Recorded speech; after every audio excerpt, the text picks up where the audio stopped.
gérer un conflit, c'est tout un art, vraiment. C'est un peu comme essayer de tenir deux aimants qui se repoussent. D'un côté, il faut une capacité énorme à comprendre l'autre, et de l'autre, une fermeté sans faille pour fixer un cadre. C'est précisément ce défi, ce paradoxe, qu'on va explorer ensemble. Alors la question est là, bien sûr, comment est-ce qu'on navigue dans ces eaux souvent un peu troubles? Comment on peut se lancer dans une discussion difficile sans se laisser déborder par les émotions ou pire encore jeter l'huile sur le feu? Eh bien, la bonne nouvelle, c'est qu'il y a des outils pour ça, et c'est exactement ce qu'on va décortiquer. Entrons donc dans le vif du sujet. Le cœur de n'importe quel conflit, il est là, dans ses doubles exigences. D'une part, ce besoin vital de se mettre à la place de l'autre, de vraiment saisir sa perspective, bref, de l'empathie. Et d'autre part, la nécessité absolue de poser des limites, d'être très clair sur ses propres attentes. Tout l'art, la vraie clé, c'est de trouver l'équilibre parfait entre les deux. On pourrait appeler ça le dilemme du conflit. Il s'agit de trouver cet équilibre délicat entre deux besoins qui paraissent essentiels. À première vue, on dirait qu'ils sont complètement opposés. Mais on va voir qu'en fait, ce sont les deux faces d'une même pièce. L'un ne voit pas sans l'autre. Alors, pour commencer à démêler tout ça, le premier outil, c'est l'observation. On va voir qu'il faut apprendre à aller bien au-delà des mots. Parce que dans une conversation tendue, c'est souvent la communication non verbale qui nous révèle l'essentiel, la vérité un peu cachée de l'échange. Il faut apprendre à écouter avec les yeux. C'est une compétence absolument cruciale. Les non-dits, un simple geste, une intonation, tout ça, ça forme une sorte de langage parallèle qui souvent en dit beaucoup plus sur l'état émotionnel réel de la personne en face que n'importe quel grand discours. Et ce qui est fascinant, c'est que ces éléments sont de vrais indices. Une posture qui se ferme, un ton de voix qui change d'un coup, un silence qui devient un peu lourd, ou même ces tout petits gestes presque invisibles. Ce sont comme des fenêtres ouvertes sur ce que l'autre ressent pour de vrai, au-delà des mots qu'il a choisis. Et le plus important là-dedans, c'est que cette compétence, elle n'est pas du tout passive. En fait, en décodant ces signaux en temps réel, on peut adapter sa propre attitude, on peut choisir les mots justes, et on peut même désamorcer une tension avant qu'elle ait le temps d'exploser. C'est un vrai super pouvoir dans les relations humaines. Allez, passons à notre deuxième outil, décoder les réactions.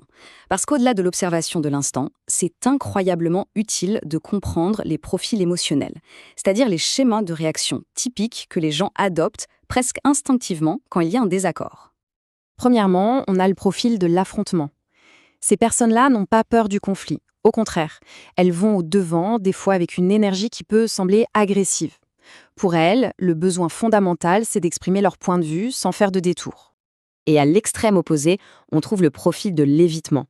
Pour ces personnes, le conflit est une source d'anxiété, mais une anxiété profonde.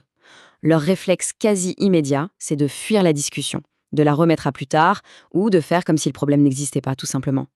Et enfin, il y a un troisième profil qu'on voit très souvent, la rationalisation. Ici, la personne essaye de se protéger en mettant ses émotions de côté. Elle va intellectualiser le problème, chercher des explications très logiques et aborder le sujet d'une manière qui peut paraître froide, un peu détachée. Alors l'intérêt de connaître ces profils, il est purement stratégique. Ça permet d'anticiper la façon dont une personne risque de réagir et donc d'adapter sa communication pour ne pas la braquer. On ne parle pas de la même manière à quelqu'un qui cherche la confrontation et à quelqu'un qui cherche désespérément la porte de sortie. Mais bon, parfois, malgré tous les efforts de communication, le conflit s'enlise. Et ça, c'est souvent le signe qu'on a touché à quelque chose de bien plus profond, un choc de valeurs. Ce qui est un principe non négociable pour l'un et peut-être juste un détail pour l'autre. C'est là que se cachent les racines des désaccords les plus tenaces. Et tout ça, ça nous amène au cœur du sujet, l'art de l'assertivité. C'est la compétence qui permet de faire la synthèse entre l'empathie et la fermeté. C'est ce qui permet de résoudre notre dilemme de départ. C'est vraiment là que tout prend son sens. Mais attention, cet équilibre est incroyablement fragile. Ce n'est pas un simple compromis un peu mou, non.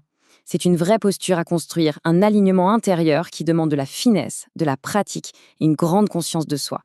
Cette citation résume parfaitement le danger des extrêmes. L'empathie toute seule s'encadre et on risque de se faire marcher sur les pieds, de voir ses propres besoins totalement ignorés. Et à l'inverse, la fermeté toute seule, sans compréhension, c'est une autoroute directe vers la confrontation, vers la rupture du dialogue. Voici donc la solution, l'assertivité. Ce n'est ni de l'agressivité, ni de la passivité. C'est cette force tranquille qui permet de dire « voici ce dont j'ai besoin et voici mes limites », tout en étant capable d'ajouter « sincèrement ». Et je comprends ton point de vue, même s'il est différent, et je le respecte. C'est l'alliance puissante de la clarté et du respect. Bon, Il est temps de tout rassembler pour viser une résolution durable. Avec tout ce qu'on a vu, on dispose maintenant d'une vraie boîte à outils pour transformer notre façon d'aborder des situations de conflit. Reprenons les 4 piliers. D'abord, on observe au-delà des mots. Ensuite, on identifie le profil de réaction de la personne. Puis, on essaie de comprendre les valeurs profondes qui sont en jeu.